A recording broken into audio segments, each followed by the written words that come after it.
सो देखो बेटा, तो लास्ट टाइम आप टॉपिक शुरू किया होया टॉर्क एंगुलर मोमेंटम। तो हुन बेटा आप एक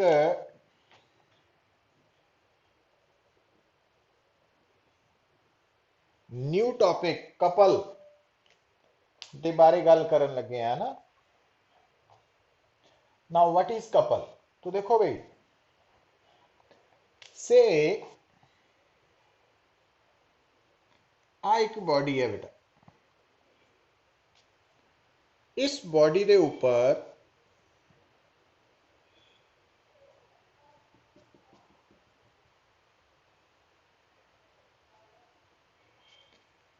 दो फोर्सेस लग रही हैं।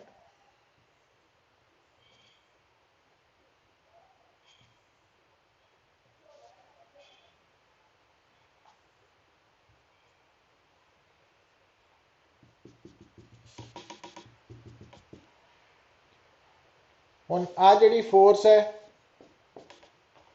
और आ वाली फोर्स है,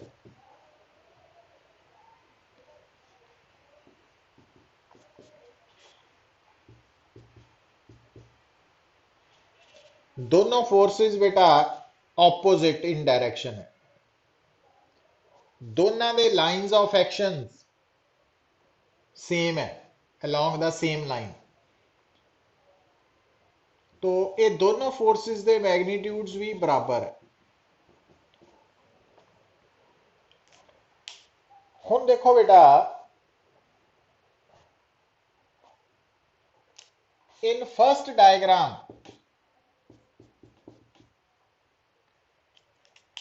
there are two equal but opposite forces acting on a body having same lines of action। पहले केस च दो फोर्सेस है equal but opposite, second case भी दो फोर्सेस है बेटा इक्वल बट ऑपोजिट।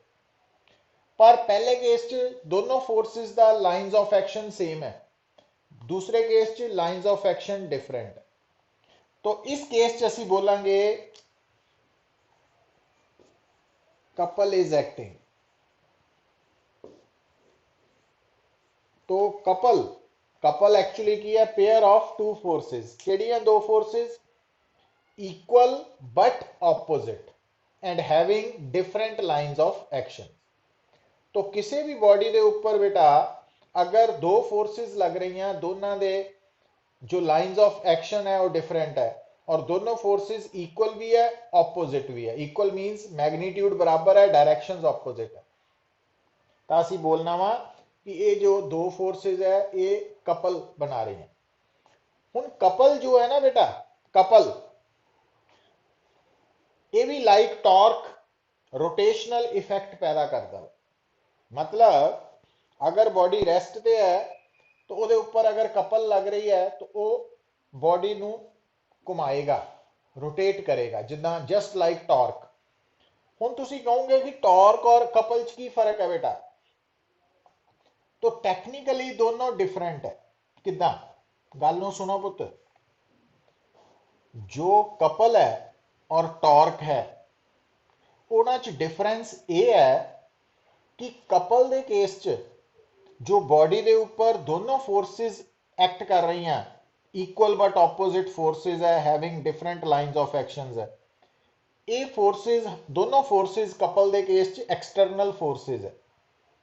जिदा हुण जिदा सपोज करो थोड़े कोल बेटा एक स्क्रू ड्राइवर है, पेचकस।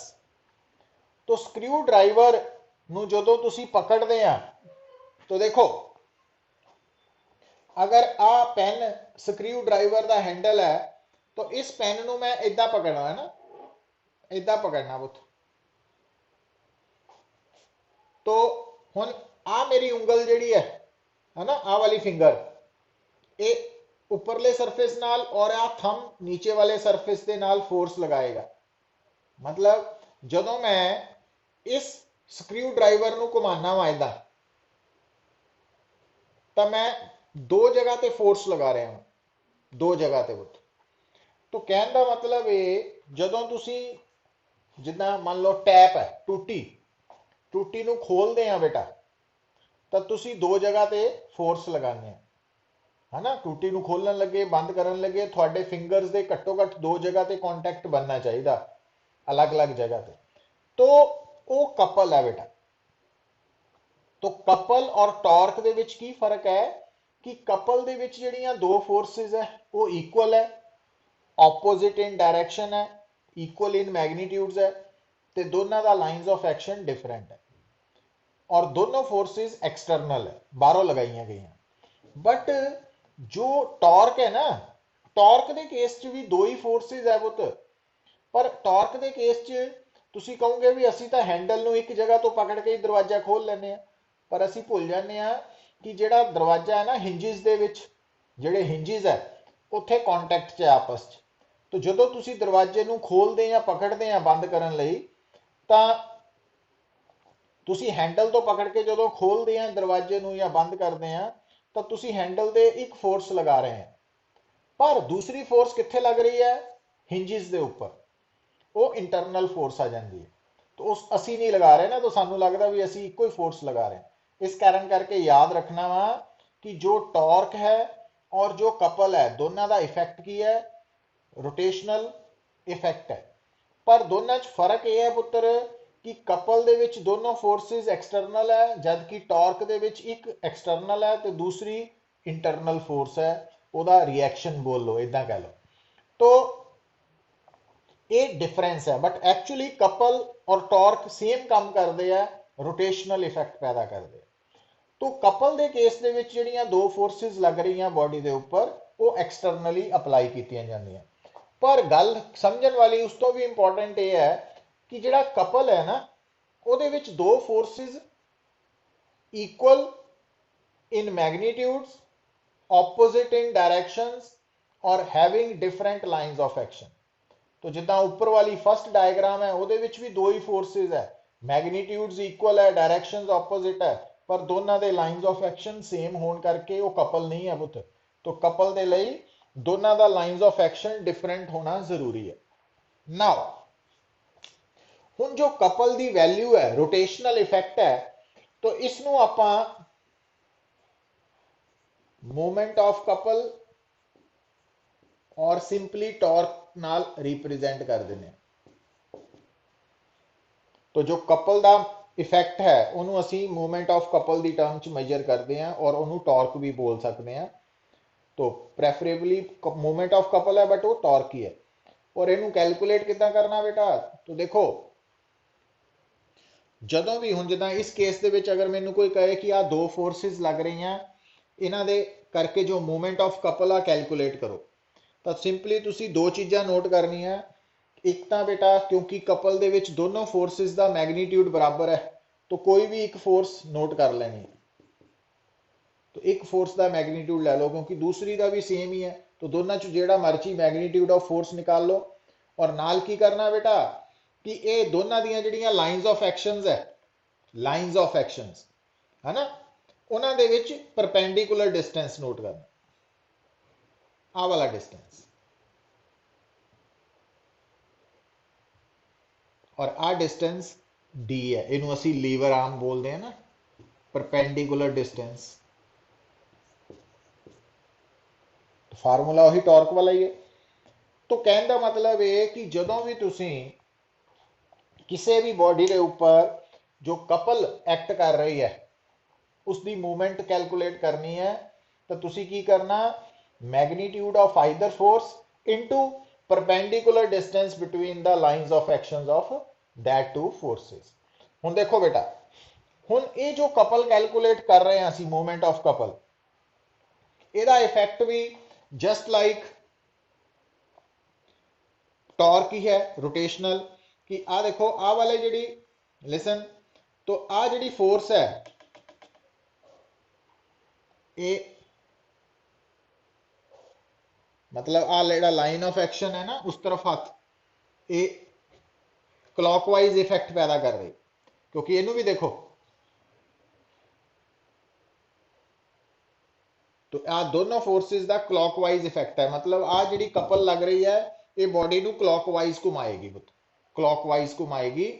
तो वो किदां चेक कर सकते हैं, जिदा किसी भी एक फोर्स की लाइन ऑफ एक्शन तो हथ ना इदा, या मतलब पहली तो दूसरी वाल नूं हथ लिया ना तुसी, आ फोर्स फर्स्ट है सेकंड है, तो क्लॉकवाइज इफेक्ट आ रहा, और इनू पहली मान लो इनू दूसरी मान लो, तो क्लॉकवाइज इफेक्ट आ रहा इस डायग्राम के अकॉर्डिंग। और मूवमेंट ऑफ कपल किदा निकालनी है थानू दसता बेटा। हुण देखो जो कपल का कंसैप्ट है बेटा, ਉਹਦੇ अकॉर्डिंगली लिसन, हुण जिद्दां मान लो थानू कोई कवे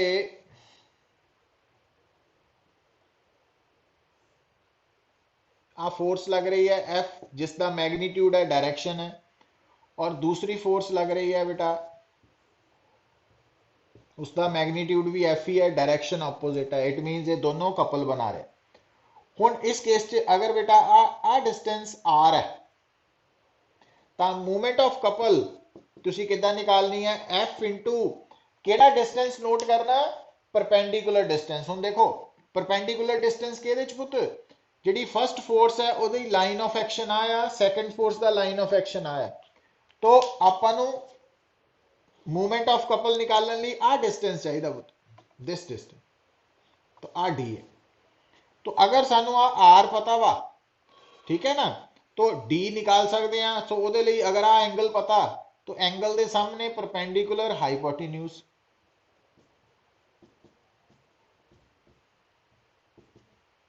तो आपां नूं अगर आर और थीटा पता वा तो डी निकल सकता। तो टॉर्क की वैल्यू कैलकुलेट करनी है ना, ये टॉर्क है या मूवमेंट ऑफ कपल है ना, तो वो अकॉर्डिंगली तुसी आंसर निकाल सकते हैं। तो ये है बेटा regarding how to calculate movement of couple. और कपल हुंदा की है ना, तो इहदियां प्रॉब्लम्स बारे आपां लेटर ऑन डिस्कस करना, हाले आपां जस्ट एक बेस तैयार कर रहे हैं, गल नूं समझो। हुण बेटा नेक्स्ट पॉइंट देखो, listen,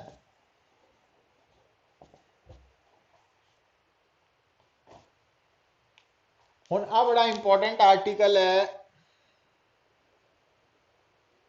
geometrical meaning of angular momentum. तो कल आप सीखा सी ना how to calculate angular momentum of a particle, है ना। हुण geometrical meaning of angular momentum most important article है। देखो बेटा ये लिए आप की अज्यूम करते हैं कि सपोज आ साडे सामने एक एक्स वाई प्लेन है और आ ओरिजिन है। मान लो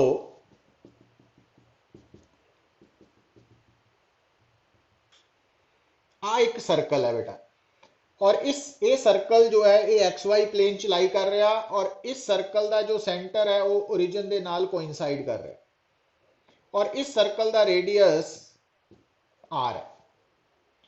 हुण इस सर्कल के ऊपर एक पार्टिकल है सपोज, तो एक पार्टिकल इस सर्कल के ऊपर मूव कर रहा है, लेट वो पार्टिकल जो है, तो एट टाइम टी वो पार्टिकल है at point P, P point पे है बेटा। तो ये पार्टिकल सर्कुलर पाथ फॉलो कर रहा, और एट टाइम टी वो पार्टिकल एट पॉइंट पी है, और उस वक्त इस पार्टिकल की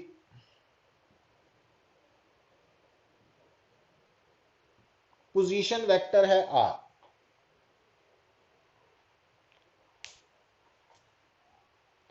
हुण देखो बेटा क्योंकि ये पार्टिकल मोशन च है, तो अगर हो हुण इस वक्त at time T point P ते है, तो नेक्स्ट टाइम पे वो अलग हो जाएगा। तो suppose at time T plus D T जिहड़ा पार्टिकल है वो क्यू ते आ गया, हुन आ पोजीशन वेक्टर हो गया आर डैश। हुन बेटा आ की है पी तो क्यू की है displacement, this is displacement of the particle. हुन गल नूं समझो पुत, जदों पार्टिकल पी तो क्यू गया तो पी तो क्यू शिफ्ट होने लिए कितना टाइम लगा उसनों पुत्र, dt, वेरी स्मॉल टाइम, और ओदी डिस्प्लेसमेंट हो गई डी आर। हुन देखो, हुन गल नूं समझियो पुत, एक्चुअली आ है particle the axis of rotation, तो ओ की है एक्सिस ऑफ रोटेशन दे ऊपर पॉइंट है। हुन जदों पार्टिकल पी तो क्यू शिफ्ट होया बेटा, तो आ है एक्सिस ऑफ रोटेशन या पॉइंट ऑफ रोटेशन, जिस पॉइंट के आले दुआले पार्टिकल घूम रहा वो ओ है। ओ नू पी नाल जोड़ता सी जदों, तो आ की बन गया बेटा पोजीशन वेक्टर। हुन तुसी की नोट कर रहे हैं, जदों पार्टिकल पी तो क्यू शिफ्ट होया तो आ जिहड़ा पोजीशन वेक्टर है, ये पोजीशन वेक्टर भी नाल घूम गया इदा, और पोजीशन वेक्टर दे घूमन नाल थोड़े सामने आ जाए मेरा आ मैं हिस्सा जरा शेडिंग कर रहा, शेडिंग आ वाली, तो पार्टिकल दे मोशन करके जिहड़ा पोजीशन वेक्टर है उन्हें आ वाला शेडिंग वाला एरिया की किया स्वीप आउट। मतलब जदों पार्टिकल पी तो क्यू पहुंचा तो आ जिहड़ा मैं शेडिंग की है ये एरिया कवर होया, ये कवर किहने किया एरिया, सेंटर ऑफ रोटेशन या पॉइंट ऑफ रोटेशन पे पार्टिकल नू मिलाने वाली लाइन ने एरिया स्वीप किया, कवर किया। तो आ जिहड़ा एरिया वा पुत ये किदां कढ सकते हैं। हुण देखो, हुण तुहाडे सामने ओ पी क्यू एक ट्रायंगल है, इस ट्रायंगल दियां तीन साइड्स तीन वैक्टर्स नू रिप्रेजेंट कर रही हैं। हुण तुहानू याद आना चाहिए जदों आपां geometrical meaning of cross product of two vectors पढ़िया सी पुत, कि अगर थोड़े सामने ए वैक्टर ते बी वैक्टर दो वैक्टर्स अगर पैरेललोग्राम दियां दो एडजेसेंट साइड्स नू नाल रिप्रेजेंट हो रहे हैं तो उस पैरेललोग्राम का एरिया सी a vector cross b vector, है ना। ते अगर a vector and b vector किसी ट्रायंगल दियां दो साइड्स है, पर केड़ियां दो sides taken in the same order, तो उस ट्रायंगल का एरिया कितना सी, half into cross product of that two vectors. हुण इहदा मतलब उत्तर ये जिहड़ा एरिया शेडिंग हुई है, मैं जिन्ना एरिया शेड किया ट्रायंगल वाला एरिया, ये एरिया किहदे बराबर होगा, तो ये ट्रायंगल है। हुण इस ट्रायंगल च तीन वैक्टर्स है, पर सेम ऑर्डर वाले किहड़े दो वैक्टर्स है, एक आर वैक्टर एक डी आर वैक्टर। सो इहदा मतलब इस ट्रायंगल का एरिया किहदे बराबर हो, half R vector cross D R vector. तो एक ट्रायंगल का एरिया वा। हुण ये एरिया ध्यान दियो बेटा, ये एरिया बहुत थोड़े टाइम च कवर होया, तो इस करके ये एरिया भी स्मॉल है। हुण इत्थे एक गल होर देखो कि हुण तक तो ज्यादातर केसिस च असीं कोई भी एरिया स्केलर मानते आए हैं पुत, बट एक्चुअली एरिया कई जगह ते वैक्टर मन्निया जाता पुत, कई प्रॉब्लम्स च वैक्टर ट्रीट करते हैं।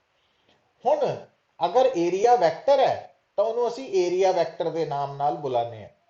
तो थोड़े दिमाग च क्वेश्चन ये आएगा कि एरिया वैक्टर की डायरैक्शन किस तरफ होएगी बेटा। तो याद रखो कि हुण जिद्दां थोड़े सामने वाइट बोर्ड है बेटा, तो इस वाइट बोर्ड का आ जिहड़ा सरफेस है इहदा एरिया का मैग्नीट्यूड तो लेंथ इंटू ब्रेडथ है, क्योंकि रैक्टेंगल शेप च है, पर एरिया वैक्टर की डायरैक्शन किधर नूं लैनी है, ये जिहड़ा सरफेस है इहदे परपेंडिकुलर नॉर्मल। तो हुण अज तक सिर्फ इन्नी गल ही याद रखनी कि कोई भी जिहड़ा गिवन सरफेस है ओदा एरिया वैक्टर हमेशा गिवन पॉइंट ते किधर नूं होना, perpendicular to the surface, perpendicular या normal to the surface. So हुण बेटा इस केस च असीं की मन्निया कि मान लो एक पार्टिकल सर्कुलर पाथ ਦੇ ਅਲੋਂਗ मूव कर रहा उस सर्कल एक्स वाई प्लेन च लाई कर रहा उस सर्कल का जो सेंटर है वो origin of X Y plane ਦੇ कोइंसाइड कर रहा और पार्टिकल पी तो जो क्यू शिफ्ट होएगा within time D T ਤਾਂ ਪਾਰਟੀਕਲ ਦੇ ਸ਼ਿਫਟ ਹੋਣ ਦੇ ਨਾਲ ਜੋ ਪੋਜੀਸ਼ਨ ਵੈਕਟਰ ਹੈ ਉਹ ਘੁੰਮੇਗਾ ਔਰ ਪੋਜੀਸ਼ਨ ਵੈਕਟਰ ਦੇ ਘੁੰਮਣ ਨਾਲ ਜਿੰਨਾ ਏਰੀਆ ਸਵੀਪ ਹੋਏਗਾ ਕਵਰ ਹੋਏਗਾ ਉਹ ਆ ਵਾਲਾ ਸ਼ੇਡਡ ਏਰੀਆ ਔਰ ਉਹ ਟ੍ਰਾਇੰਗਲ ਦੇ ਬਰਾਬਰ ਹੋਣ ਕਰਕੇ ਅਸੀਂ cross product of to vectors ਦੇ ਜਿਓਮੈਟ੍ਰੀਕਲ ਮੀਨਿੰਗ ਤੋਂ ਲਿਖ ਲਿਆ। ਹੁਣ ਬੇਟਾ ਇਹ ਏਰੀਆ ਕਿੰਨੇ ਟਾਈਮ ਚ ਕਵਰ ਹੋਇਆ dt टाइम तो आप की करना इस एरिया कवर्ड दोनों साइड्स नु टाइम टेकन दे नाल डिवाइड कर देना। हुण area covered per unit time नु असी बोलते हैं दैट इज नोन एज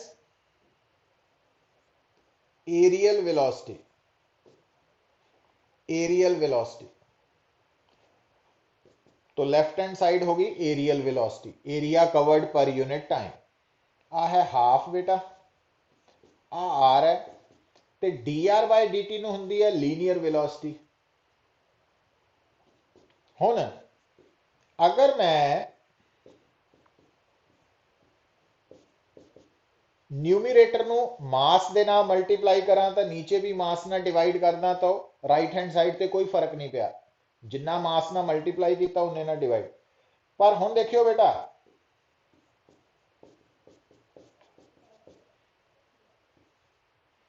मास ते वेलोसिटी का प्रोडक्ट है लीनियर मोमेंटम ते आर क्रॉस पी है एंगुलर मोमेंटम, जबकि लेफ्ट हैंड साइड की है पुत D A by D T. तो आ एंगुलर मोमेंटम है तो एंगुलर मोमेंटम के बराबर हो गई क्रॉस मल्टीप्लाई कर दो 2m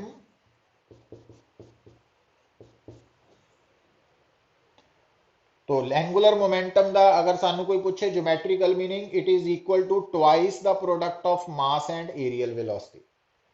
तो हुण बेटा ये अपने आप च इंपॉर्टेंट आर्टिकल है, एक तो एज ए आर्टिकल याद रखना। हुण दूजी गल देखो ध्यान नाल गल सुन लो पुत्र, ये अपने आप च इंपॉर्टेंट आर्टिकल है, एग्जाम च आने मैक्सिमम चांसेस होंगे हैं जे थानू कोई कहे geometrical meaning of angular momentum और डिराइव हो गया रिजल्ट है ना। हुण इहदे बिहाफ ते कल थानू याद होएगा आपां लिखिया सी torque is equal to dl by dt, relation between torque and angular momentum. हुण बेटा relation between torque and angular momentum का जो आर्टिकल है रिलेशन है, हुण याद करो कि थानू दसिया सी एक हुंदा प्लैनेटरी मोशन जिहदे विच अर्थ सन दे अबाउट रिवॉल्व कर रही है या बाकी प्लैनेट्स भी सन दे अबाउट रिवॉल्व कर रहे। हुण बेटा थानू मैं गल दसी सी कि ड्यूरिंग प्लैनेटरी मोशन तो during planetary motion torque zero सी, याद है थानू, क्योंकि प्लैनेटरी मोशन के दौरान बेटा जो ग्रेविटेशनल फोर्स सन प्लैनेट्स से लगांदा वा तो वो फोर्स आर वैक्टर के ऑपोजिट होने करके एंगल 180 डिग्री हुंदा थीटा तो साइन 180 डिग्री जीरो होने करके टॉर्क नहीं लगती, ये आपां लास्ट टाइम डिस्कस किया सी। हुण अगर प्लैनेटरी मोशन के दौरान टॉर्क नहीं लग रही सो इसका मतलब इस इक्वेशन के अकॉर्डिंगली एंगुलर मोमेंटम कांस्टेंट है। तो इथों एक गल याद रखो कि जिन्ने भी प्लैनेट्स है प्लैनेटरी मोशन हो रहा उहदे विच हर प्लैनेट की एंगुलर मोमेंटम कांस्टेंट है। क्यों कांस्टेंट है? क्योंकि टॉर्क नहीं लग रही। टॉर्क क्यों नहीं लग रही? क्योंकि जिहड़ी सन ग्रेविटेशनल फोर्स एग्जर्ट कर रहा प्लैनेट्स ते उहदी डायरेक्शन आर वैक्टर दे ऑपोजिट, दैट्स ऑल। अच्छा हुण बेटा अगली गल देखो, ਹੁਣ ਆਪਾਂ geometrical meaning of angular momentum ਚ ਪ੍ਰੂਵ ਕਰ ਚੁੱਕੇ ਹਾਂ ਕਿ ਐਂਗੂਲਰ ਮੋਮੈਂਟਮ ਦਾ ਟਵਾਈਸ ਦਾ product of mass and areal velocity ਹੈ। ਹੁਣ अगर L कांस्टेंट है ड्यूरिंग प्लैनेटरी मोशन ਇਹਦਾ मतलब राइट हैंड साइड भी कांस्टेंट है ना, भी कांस्टेंट है। पर राइट हैंड साइड च बेटा 2 तो है ही कांस्टेंट नंबर। M प्लैनेट का मास है वो भी कांस्टेंट है। तो ਇਹਦਾ मतलब अगर L कांस्टेंट है तो क्योंकि राइट हैंड साइड पे 2m तो ऑलरेडी कांस्टेंट्स है, इट मींस एरियल वेलोसिटी भी कांस्टेंट है क्योंकि L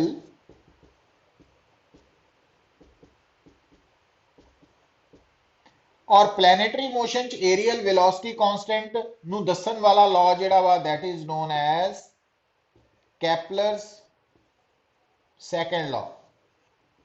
ये ਆਪਾਂ नेक्स्ट ग्रेविटेशन च पढ़ांगे Kepler second law of planetary motion.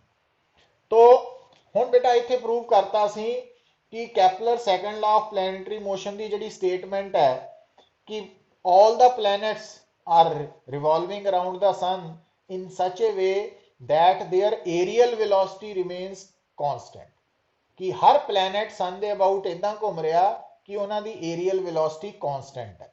और वो आपां प्रूव भी करता ਤੁਹਾਡੇ सामने है ना। तो इंपॉर्टेंट टॉपिक है। तो geometrical meaning of angular momentum derivation भी इंपॉर्टेंट है और इस डेरिवेशन की हेल्प के नाल कैपलर सेकंड लॉ प्रूव करना डिराइव करना वो भी इंपॉर्टेंट है। तो इत्थे तक समझ लगी नारायण?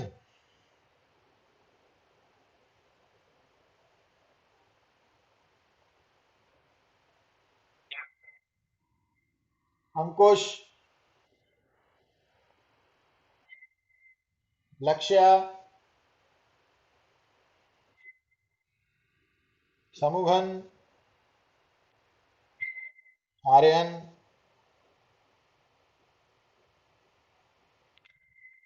चिराग,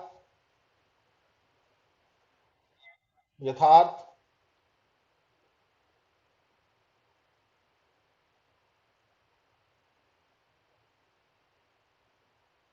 नवनीत,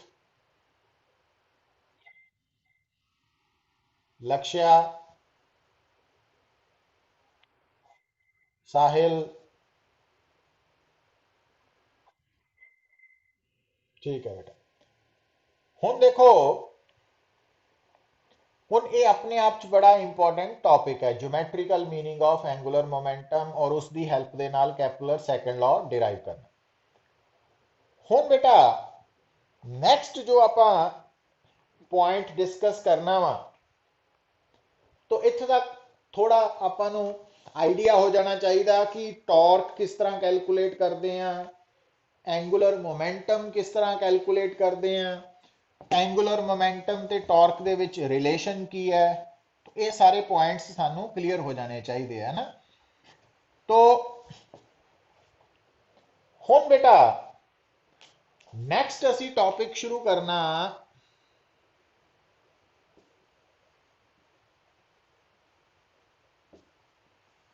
मोमेंट ऑफ इनर्शिया।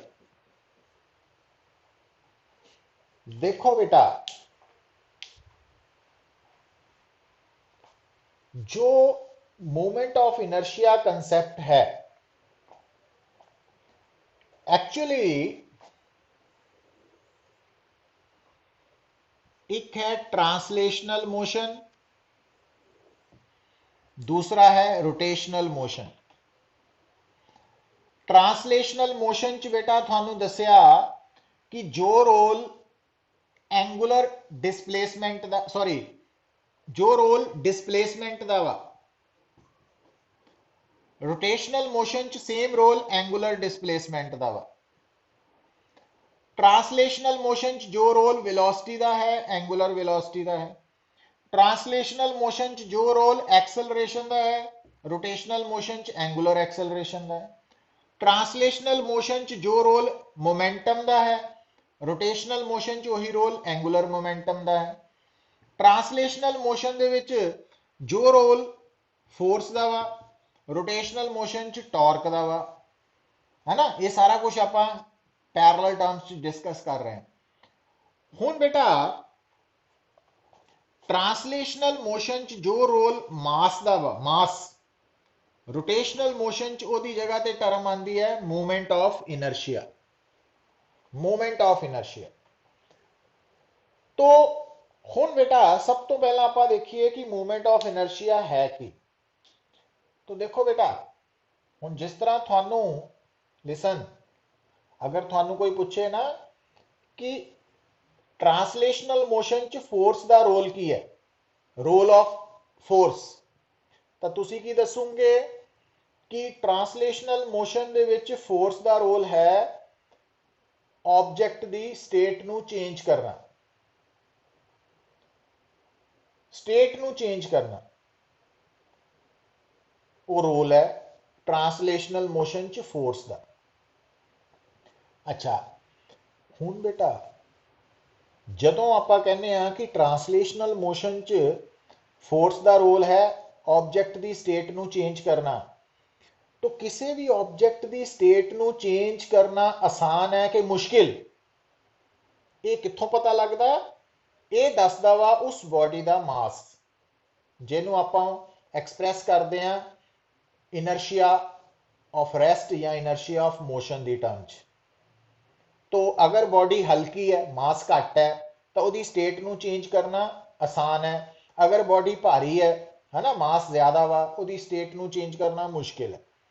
तो गल ਨੂੰ सुनो, जोड़ो कि ट्रांसलेशनल मोशन च बेटा फोर्स का रोल की है बॉडी की स्टेट ਨੂੰ चेंज करना, पर स्टेट आसानी नाल चेंज होएगी कि मुश्किल नाल, ਇਹਦਾ कंट्रोल मास के हथ च है, मास ऑफ ऑब्जेक्ट के हथ च है।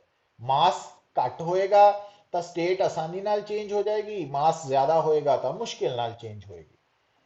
उसी तरह नाल बेटा जिस तरह ट्रांसलेशनल मोशन च फोर्स का रोल है स्टेट ਨੂੰ चेंज करना, ट्रांसलेशनल स्टेट ਨੂੰ चेंज करना, उदा ही बेटा किसी भी बॉडी की रोटेशनल स्टेट ਨੂੰ चेंज करने लई टॉर्क जरूरी है। जिद्दां बिना force they translational state of body नहीं हो सकती, चेंज नहीं हो सकती, उसी तरह नाल टॉर्क तो बिना रोटेशनल मोशन के दौरान बॉडी की स्टेट चेंज नहीं हो सकती। सो कहने का मतलब ये कि फोर्स और टॉर्क एक दूजे के पैरेलल टर्म्स है, एक का रोल ट्रांसलेशनल मोशन च है, दूजे का रोटेशनल मोशन च।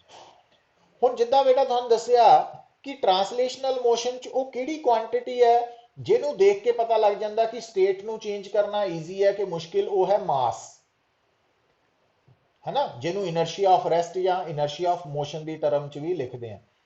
उसी तरह नाल जिस तरह नाल मास के बारे पता करके सानू पता लग जाता कि ट्रांसलेशनल मोशन च स्टेट ਨੂੰ चेंज करना आसान है कि मुश्किल, उसी तरह नाल रोटेशनल मोशन दे विच जिहड़ी क्वांटिटी ਨੂੰ देख के सानू पता लग जाता कि स्टेट ਨੂੰ चेंज करना मुश्किल है कि आसान रोटेशनल मोशन च, तो वो क्वांटिटी है बेटा moment of inertia, that is known as moment of inertia.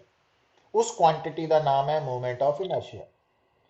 तो मोमेंट ऑफ इनर्शिया दा रोल रोटेशनल मोशन च सेम है जो मास दा रोल ट्रांसलेशनल मोशन च। हुण बेटा जो गल आपां हुण कैलकुलेट करना सीखना कि how to find the moment of inertia of object, जिद्दां आपां सीखिया ना कि टॉर्क किद्दां कैलकुलेट करनी है, एंगुलर मोमेंटम किद्दां कैलकुलेट करनी है, तो ये आपां साडे लई नवां चीज सीगियां, क्वांटिटी सी, इन्हां नूं आपां लर्न कीता। और इन्हां नूं लर्न करदे वक्त असीं ये भी याद रखिया कि टॉर्क होए, एंगुलर मोमेंटम होए, एक्सिस ऑफ रोटेशन बारे क्लीयर करना पएगा पहला, क्योंकि इन्हां दी वैल्यू एक्सिस ऑफ रोटेशन ते डिपेंड करेगी। तो उसी तरह नाल बेटा मोमेंट ऑफ इनर्शिया नूं कैलकुलेट करते वक्त भी साडा ध्यान एक्सिस ऑफ रोटेशन ते होना चाहिए। तो हुण तो देखो बेटा, तो फर्स्ट ऑफ ऑल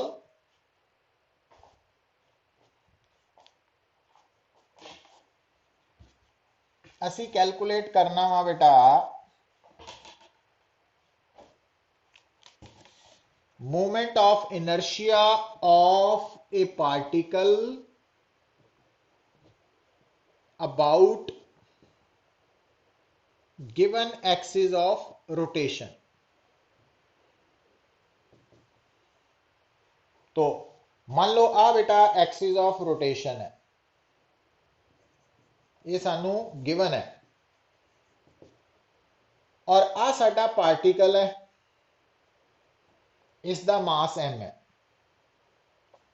हुण अगर एक्सिस ऑफ रोटेशन के अबाउट इस पार्टिकल का मोमेंट ऑफ इनर्शिया लिखना वा, कैलकुलेट करना, उहदे च तुसी सब तो पहला जिस भी पार्टिकल का मोमेंट ऑफ इनर्शिया निकालना वा, पार्टिकल का पहला तो उहदा मास नोट करो, ते दूजा उस पार्टिकल का जिस एक्सिस के अबाउट मोमेंट ऑफ इनर्शिया निकालना वा, उस एक्सिस तो उस पार्टिकल का shortest distance perpendicular distance note करना। तो हुण अगर इस पार्टिकल का मास m है और इस पार्टिकल का एक्सिस ऑफ रोटेशन तो परपेंडिकुलर डिस्टेंस r है, वो नोट कर लिया, तो मोमेंट ऑफ इनर्शिया कितना होएगा, पार्टिकल का mass into square of the perpendicular distance. तो उस पार्टिकल का जिन्ना एक्सिस ऑफ रोटेशन तो परपेंडिकुलर डिस्टेंस है, उहदे स्क्वायर नू मास ऑफ पार्टिकल ना मल्टीप्लाई कर दूंगे, तो उस पार्टिकल का मोमेंट ऑफ इनर्शिया आ जाएगा। तो मोमेंट ऑफ इनर्शिया बेटा जो है ਇਹਦਾ SI यूनिट थोड़े सामने है, क्योंकि product of mass and square of distance है, तो मास है किलोग्राम,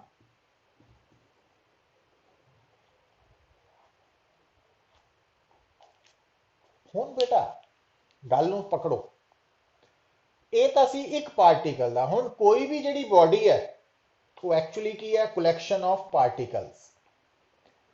हुण तुहानूं ये दस्सिया होया कि किसी भी सिस्टम के अंदर जिहड़े पार्टिकल्स है उन्हां दी डिस्ट्रीब्यूशन या तो होएगी डिस्क्रीट या होएगी कॉन्टीन्यूअस। कॉन्टीन्यूअस डिस्ट्रीब्यूशन च जिहड़े पार्टिकल्स है वो एक दूजे के इन्ने नज़दीक होणगे कि उन्हां दे विच जिहड़ा गैप है वो बहुत छोटा होएगा, नेगलीजिबली स्मॉल। पर डिस्क्रीट डिस्ट्रीब्यूशन च बेटा पार्टिकल्स एक दूजे तो फाइनाइट डिस्टेंस अपार्ट होंगे, तो कल्ले कल्ले पार्टिकल का एक दूजे तो फर्क महसूस होएगा। तो सब तो पहला आपां अज कंसंट्रेट करना वा कि अगर साडे सामने एक बॉडी है, तो आ तो एक पार्टिकल सी ना, उस पार्टिकल का given axis they about movement of inertia कितना निकालना दसता। हुण अगर बेटा थोड़े सामने जो सिस्टम है, बॉडी कह लो सिस्टम कह लो, ਉਹਦੇ अंदर जो पार्टिकल्स है जिन्हां तो मिलके वो बॉडी बनी है, वो पार्टिकल्स की डिस्ट्रीब्यूशन डिस्क्रीट है। डिस्क्रीट मीनस कि अगर मान लो आ एक बॉडी है, तो ਇਹਦਾ पहला पार्टिकल इत्थे है, दूसरा आया से तीसरा आया, तो आ nth है ना, ये फर्स्ट है, ये सेकंड है, ये थर्ड है, और ये nth है। तो ये कितने पार्टिकल्स की बनी है, n पार्टिकल्स की बनी है। और आ बेटा एक्सिस ऑफ रोटेशन है। तो हुण अगर तुहानू कोई कहे कि इस बॉडी का इस एक्सिस के अबाउट मूवमेंट ऑफ इनर्शिया निकालो, तो तुसी की करना, सब तो पहला देखना वा कि ये पार्टिकल्स जिन्ने है, तो फर्स्ट पार्टिकल का मास ते फर्स्ट पार्टिकल का एक्सिस ऑफ रोटेशन तो परपेंडिकुलर डिस्टेंस नोट करना, फिर सैकेंड पार्टिकल का मास ते सैकेंड पार्टिकल का परपेंडिकुलर डिस्टेंस, फिर थर्ड पार्टिकल का मास ते थर्ड पार्टिकल का perpendicular distance, and so on. और उस तो बाद की करना बेटा, फर्स्ट पार्टिकल दे मास नू first particle they axis of rotation तो जो परपेंडिकुलर डिस्टेंस है ਉਹਦੇ स्क्वायर ना मल्टीप्लाई कर देना, सैकेंड पार्टिकल दे मास नू थर्ड पार्टिकल दे मास नू लास्ट है ना, इदा चलते जाना, और सारिਆਂ ਨੂੰ ऐड कर देना, वो बन जाना टोटल मूवमेंट।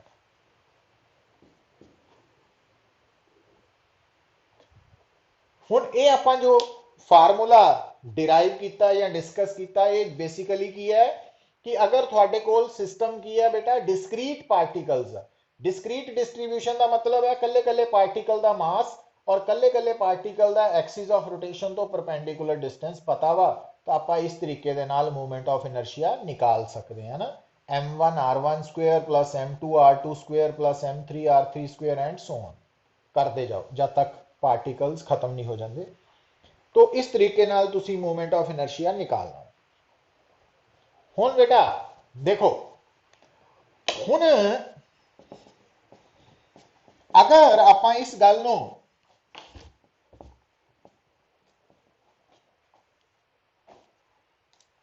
न्यूमेरिकल दे नाल समझिए, देखो बेट सपोज करो आ बेटा थोड़े सामने ए बी सी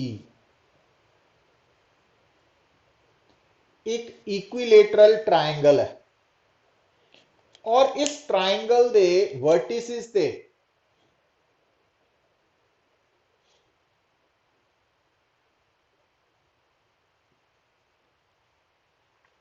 तीन मासेस है। तो यदा मतलब थोड़ा ये सिस्टम डिस्क्रीट सिस्टम है क्योंकि तीन पार्टिकल्स का बनया। हुण अगर बेटा थानू कोई बोले कि find the movement of inertia of this system, इस सिस्टम का मूवमेंट ऑफ इनर्शिया निकालना वा, तो अगर तो इन्ना कह के चुप हो जाता तो तुसी आंसर नहीं कर सकते पुत। क्यों? एक्सिस ऑफ रोटेशन बारे नहीं ना दसिया।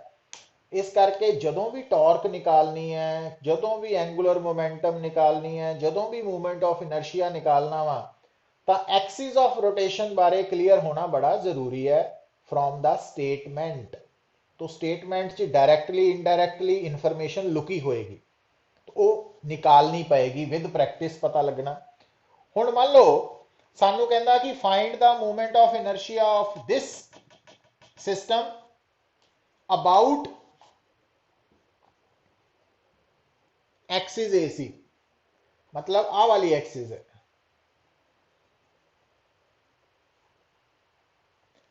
हुण देखो बेटा, हुण इत्थे कुल तीन पार्टिकल्स है, एक दो तीन। हुण तुसी की देख रहे हैं बेटा, जेड़ा पहला पार्टिकल है उहदा मास तो m है, पर वो पार्टिकल जिस एक्सिस दे अबाउट असी मूवमेंट ऑफ इनर्शिया कटना उसे एक्सिस दे ऊपर है। ਇਹਦਾ मतलब पहले पार्टिकल का AC एक्सिस तो परपेंडिकुलर डिस्टेंस 0 है, प्लस सैकेंड पार्टिकल का मास m है। हुण ध्यान दियो गलती की करते हैं पुत, जेड़ा L है ना वो सैकेंड पार्टिकल का एक्सिस तो डिस्टेंस है, शॉर्टेस्ट डिस्टेंस नहीं है। शॉर्टेस्ट डिस्टेंस आवा आया शॉर्टेस्ट परपेंडिकुलर डिस्टेंस, क्योंकि आ एंगल परपेंडिकुलर नहीं है पुत्र, ध्यान रखना। तो सैकेंड पार्टिकल का एक्सिस तो परपेंडिकुलर डिस्टेंस आया, तो आ आर है R2। हुण क्योंकि ये इक्विलेटरल ट्रायंगल है, इस करके ज्योमेट्री के कंसैप्ट तो पता वा भी ये 60 डिग्री है ना। आ एंगल 60 60 आ भी 60 सी। हुण एंगल के सामने परपेंडिकुलर हाइपोटेन्यूज, तो it means perpendicular over hypotenuse sine 60। तो R2 की वैल्यू आ गई L साइन 60 और साइन 60 की वैल्यू √3/2। तो यदा मतलब इत्थे R2 की वैल्यू दिस वन है, L नहीं है, ध्यान रखियो।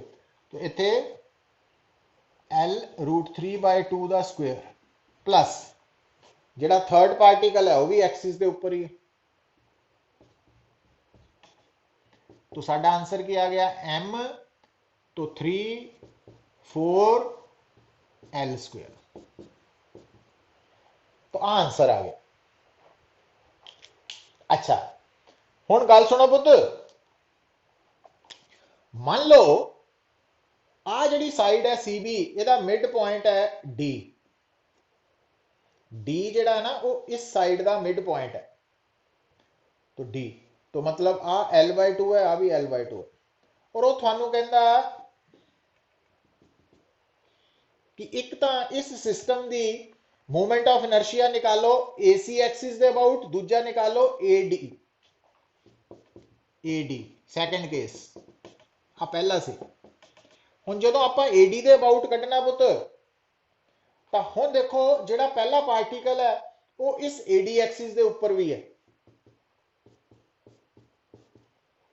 ਪਰ ਜਿਹੜਾ ਦੂਜਾ ਪਾਰਟੀਕਲ ਹੈ ਉਹਦਾ AD ਐਕਸਿਸ ਤੋਂ ਪਰਪੈਂਡੀਕੂਲਰ डिस्टेंस कितना वा L/2 और तीजे का भी L/2। तो ml²/4 plus ml²/4 is equal to ml²/2। हुण इत्थे एक गल याद रखो पुत्र, बड़ी इंपॉर्टेंट है कि जिहड़ा तुहाडा सिस्टम सी वो 3 पार्टिकल्स का बनिया सी। तो अगर मैं तुहानू पूछां कि तुहाडे सिस्टम का टोटल मास कितना पुत्र, 3m, क्योंकि 3 पार्टिकल सी, एक का मास m सी, दूजे का भी m, तीजे का भी m, तो 3m सी सिस्टम का मास। पर ये जिहड़ा सिस्टम है ਇਹਦਾ ਜਿਹੜਾ मूवमेंट ऑफ इनर्शिया है ਜਦੋਂ ਆਪਾਂ ਕੱਢਿਆ अबाउट एक्सिस AC ਤਾਂ ਉਹ ਆਇਆ 3/4 ml², ਤੇ ਜਦੋਂ ਇਸੇ system the movement of inertia ਕੱਢਿਆ अबाउट एक्सिस AD ਉਹ ਆਇਆ ml²/2, जबकि मास 3m ही है। तो हुण इत्थों नोट की कीता पुत, गल नूं समझो, लिसन, बड़ा इंपॉर्टेंट पॉइंट है कि तुहानूं दस्सिया कि नो डाउट जो मूवमेंट ऑफ इनर्शिया है, रोटेशनल मोशन च movement of inertia same role play करता वा जो मास रोल प्ले करता ट्रांसलेशनल मोशन च। जो रोल मास का ट्रांसलेशनल मोशन च की रोल है कि मास तो पता लग जाता कि बॉडी की स्टेट नूं चेंज करना ट्रांसलेशनल मोशन च आसान है कि मुश्किल है। तो मूवमेंट ऑफ इनर्शिया वही रोल रोटेशनल मोशन च प्ले करता, क्योंकि रोटेशनल मोशन च अगर असी दसना वा कि बॉडी की स्टेट नूं चेंज करना आसान है कि मुश्किल। अच्छा एक गल होर सुनो पुत पहला, क्योंकि ये तुहानूं दस्सिया सी जदों लॉज ऑफ मोशन शुरू होया सी कि मकैनिक्स दे विच स्टेट नूं चेंज करन दा मतलब है, जे आपां ट्रांसलेशनल मोशन पढ़ रहे हैं तो मोमेंटम नूं चेंज करना, ते जे रोटेशनल मोशन पढ़ रहे हैं तो एंगुलर मोमेंटम नूं चेंज करना। बॉडी की स्टेट चेंज होने का मतलब है ट्रांसलेशनल मोशन च लीनियर मोमेंटम का चेंज होना, रोटेशनल मोशन च एंगुलर मोमेंटम का चेंज होना। ये याद रखना, भुलना नहीं, लिख लो। अच्छा, और ये सानू आपां गल कर रहे हैं कि किसी भी ट्रांसलेशनल मोशन च सानू किहड़ी क्वांटिटी है जिहदे तो पता लग जाता कि स्टेट आसानी नाल चेंज होएगी कि मुश्किल नाल, वो है मास। उसी तरह नाल रोटेशनल मोशन च सानू किहड़ी क्वांटिटी है जिस तो पता लग जाता स्टेट आसानी नाल चेंज होएगी मुश्किल नाल, वो है movement of inertia, that is movement of inertia. तो इस करके मूवमेंट ऑफ इनर्शिया दा रोटेशनल मोशन च वही रोल है जो मास दा ट्रांसलेशनल मोशन च है। पर फर्क की है पुत्र, फर्क यह है कि इको सिस्टम दा movement of inertia the value different axis of rotation के अबाउट डिफरेंट आ सकती है। जिदा कि असी न्यूमैरिकल सॉल्व किया ना, तो इको ही न्यूमैरिकल है, ये सिस्टम नहीं बदलिया, पर एक्सिस ऑफ रोटेशन पहला AC सी, हुण AD करती, तो एक्सिस ऑफ रोटेशन के बदलन नाल मूवमेंट ऑफ इनर्शिया बदल गया, जबकि मास सेम रहा। तो मास और movement of inertia they which difference ये है कि गिवन बॉडी का गिवन सिस्टम का मास फिक्स है, बट गिवन सिस्टम का मूवमेंट ऑफ इनर्शिया इस गल ते डिपेंड करू कि वह किहड़ी एक्सिस के अबाउट कैलकुलेट किया जा रहा। इस करके बेटा चाहे टॉर्क कैलकुलेट करनी है, चाहे एंगुलर मोमेंटम, ते चाहे movement of inertia, axis of rotation बारे क्लीयर करना बड़ा जरूरी है साडे लई। तो ये पहला पॉइंट है। तो इत्थों आपां नूं ये भी पता लग गया कि जिहड़ा मूवमेंट ऑफ इनर्शिया है ना, ਉਹਦਾ बेसिक फार्मूला तो mr² सी। ਇਹਦਾ मतलब अगर m टोटल मास च फर्क आएगा, सिस्टम का टोटल मास चेंज करेगा तो मूवमेंट ऑफ इनर्शिया चेंज करेगा। पर दूजा पॉइंट ये बन गया बेटा कि जो मूवमेंट ऑफ इनर्शिया है वो choice of axis of rotation पे डिपेंड करता। मतलब मूवमेंट ऑफ इनर्शिया निकालने लई जिहड़ी एक्सिस ऑफ रोटेशन है ਉਹਦੇ ਤੇ भी डिपेंड करेगा मूवमेंट ऑफ इनर्शिया की कितनी वैल्यू है। ठीक है, तो ये 2 पॉइंट्स हो गए। हुण तीसरा पॉइंट देखो, तो ये फैक्टर्स है अफेक्टिंग मोमेंट ऑफ इनर्शिया है ना। तो मोमेंट ऑफ इनर्शिया एक तो सिस्टम के टोटल मास से डिपेंड करता, तो क्योंकि मोमेंट ऑफ इनर्शिया कैलकुलेट करने का basic formula M R square है, तो अगर टोटल सिस्टम का मास इंक्रीज करेगा तो मोमेंट ऑफ इनर्शिया भी इंक्रीज कर जाएगा। और दूजा बेटा कि choice of axis of rotation, कि एक्सिस ऑफ रोटेशन दे चेंज होने नाल भी मोमेंट ऑफ इनर्शिया चेंज कर जाता है। तीसरा पॉइंट है बेटा, देखो अगर आ थाडी एक्सिस ऑफ रोटेशन है, तो अगर थोड़ा पार्टिकल जो है वो पहला r1 डिस्टेंस दूर है, पर वही पार्टिकल मान लो अगर इत्थे हुंदा, तो तुसी नोट करो कि अगर थोड़ा पार्टिकल मतलब जेडे पार्टिकल्स है अगर वो एक्सिस ऑफ रोटेशन के नेड़े है, तो r1 घट होने करके मूवमेंट ऑफ इनर्शिया भी घट होएगा, और अगर वही पार्टिकल एक्सिस ऑफ रोटेशन तो दूर है तो r2 ज्यादा होने करके मूवमेंट ऑफ इनर्शिया भी ज्यादा हो जाएगा। मतलब अगर किसी सिस्टम के अंदर जो डिस्ट्रीब्यूशन ऑफ पार्टिकल्स है, अगर वो distribution of mass distribution of particle जिन्नी एक्सिस ऑफ रोटेशन के नेड़े होएगी मूवमेंट ऑफ इनर्शिया घट होएगा, जिन्नी दूर होएगी मूवमेंट ऑफ इनर्शिया बढ़ जाएगा, है ना। तो ये गल भूलनी नहीं है, क्योंकि मूवमेंट ऑफ इनर्शिया का बेसिक फार्मूला की है एम आर स्केयर। तो जे मास एक्सिस ऑफ रोटेशन के नेड़े होएगा तो आर घट होने करके आई भी घट होएगा, जे वही मास दूर चला जाएगा मूवमेंट ऑफ इनर्शिया बढ़ जाएगा। हुण गल नूं सुनियो पुत, ध्यान दियो। देखो हुण इस वक्त मैं एक बॉडी है ना, आप सारी बॉडीज ही हैं, तो हुण अगर मैं इदा खड़ा वा लाइक दिस वन, ठीक है, तो अगर मैं इदा खड़ा वा, तो अगर मैं इदा आर्म्स नू आउट स्ट्रैच कर लिया, बाहां फैला लिया, जो मैं इदा खड़ा वा तो जो मैं इदा खड़ा वा, दोनों की फर्क है पुत। देखो जो मैं इदा खड़ा वा तो अगर आ मेरी एक्सिस ऑफ रोटेशन है, this is axis of rotation, तो मास एक्सिस ऑफ रोटेशन के नेड़े है, पर जो मैं आर्म्स नू आउट स्ट्रैच कर लिया तो मास एक्सिस ऑफ रोटेशन तो दूर चला गया। यदा मतलब की होया बेटा कि अगर असी अपनी आर्म्स नू आउट स्ट्रैच कर लीए तो साडा मूवमेंट ऑफ इनर्शिया इंक्रीज कर जाता वा। अगर नजदीक ले आइए, चैस्ट के नजदीक ले आइए तो मूवमेंट ऑफ इनर्शिया घट जाता। क्लीयर आई गल पुत्र, समझ आई है। तो जेड़ा मूवमेंट ऑफ इनर्शिया है ना, वो पुत्र एक तो टोटल मास ऑफ सिस्टम ते डिपेंड करता, एक choice of axis of rotation ते डिपेंड करता, एक इस गल ते डिपेंड करता कि सिस्टम के अंदर जेडे पार्टिकल्स है वो एक्सिस ऑफ रोटेशन के नेड़े है कि दूर है। जे मास एक्सिस ऑफ रोटेशन तो दूर जाएगा तो मूवमेंट ऑफ इनर्शिया बढ़ जाएगा उस सिस्टम का, जे नेड़े आएगा तो घट जाएगा। तो ये पॉइंट्स नू याद रखना पुत्र, तो ये याद रहेंगे। नारायण, चिराग,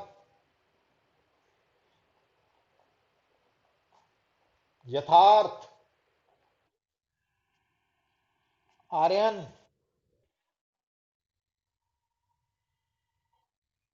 साहिल,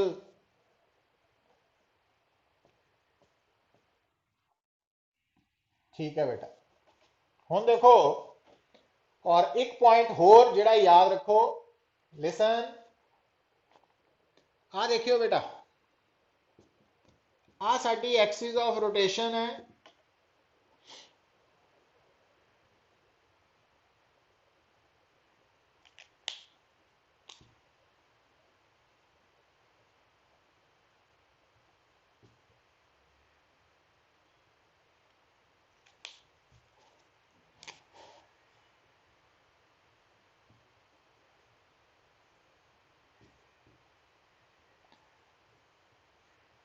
हुण डायग्राम च बेटा ध्यान दियो, जेड़ा सिस्टम है वो दो पार्टिकल्स का बनया होया, एक ब्लैक एक रेड।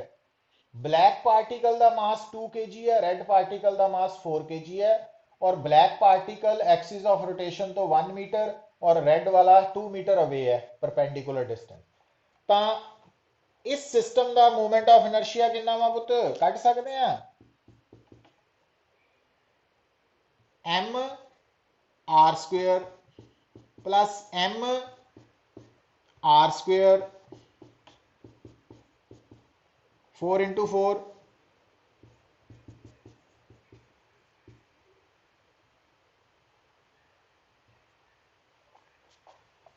यही बन गया। हुण आ जिहड़ा सिस्टम है ਇਹਦਾ moment of inertia 18 kg square metre. अच्छा हम दोबारा देखो बेटा हुण पता की कीता असीं आ एक्सिस ऑफ रोटेशन वही है वो नहीं बदली बस आपां की कीता 2 kg वाले नूं 4 kg वाली जगह ते 4 वाले नूं 2 kg वाली जगह ते ले आंदा।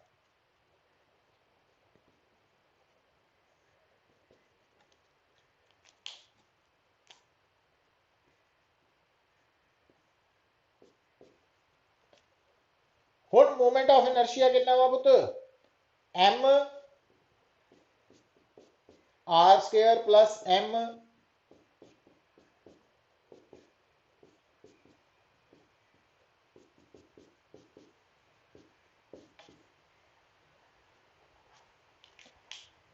की नोट किया पुत्र मोमेंट ऑफ इनर्शिया पहले वर्गा ही रहा घटिया के वध गया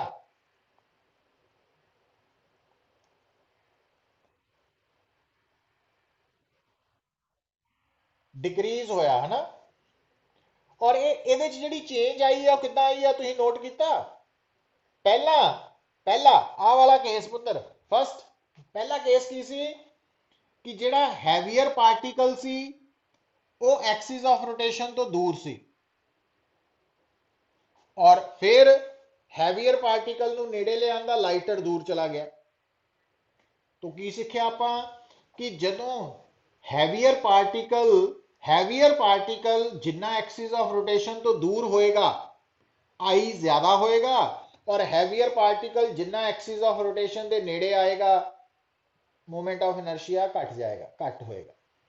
सो इसका मतलब अगर आप चाहते हैं कि मोमेंट ऑफ इनर्शिया सिस्टम का ज्यादा होए तो heavier particles axis of rotation तो दूर होने चाहिए है जबकि जे आप चाहते हैं कि मोमेंट ऑफ इनर्शिया सिस्टम का घट होए तो heavier particles axis of rotation के नजदीक होने चाहिए। तो यह मतलब हम इस एग्जाम्पल की देखा कि असी मास डिस्ट्रीब्यूशन को बदल के है ना पहला 2 kg नेड़े सी 4 kg दूर सी फिर आप 4 kg नेड़े ले आंदा 2 kg दूर करता तो मास डिस्ट्रीब्यूशन को बदल के भी मोमेंट ऑफ इनर्शिया बदल जाता वा। सो कहने का मतलब ये बेटा कि जेड़ा मोमेंट ऑफ इनर्शिया है ना वो नो डाउट रोटेशनल मोशन च वही रोल प्ले कर रहा जो मास ट्रांसलेशनल मोशन च करदा वा पर मास नालों मोमेंट ऑफ इनर्शिया कितना डिफरेंट है कि गिवन सिस्टम का मास फिक्स्ड है कांस्टेंट है बट गिवन सिस्टम का जो मोमेंट ऑफ इनर्शिया है वो एक तो choice of axis of rotation ते डिपेंड करता दूजा डिस्ट्रीब्यूशन ऑफ मासिस ते करता वा ना तो वो पॉइंट्स नाल आ गए साडे। तो मोमेंट ऑफ इनर्शिया मास के बराबर होंदे हुए भी अलग है। तो मोमेंट ऑफ इनर्शिया नू कैलकुलेट कितना करना वो जरूरी साडे लिए है कि समझ आनी चाहिए है और वह फार्मूला की दसता m are square plus M R square plus M R square plus M R square पर जिस पार्टिकल का एम है तो उस पार्टिकल का एक्सिस ऑफ रोटेशन तो आर है परपेंडिकुलर डिस्टेंस वह स्क्वेयर है ये याद रख लेना है ना। तो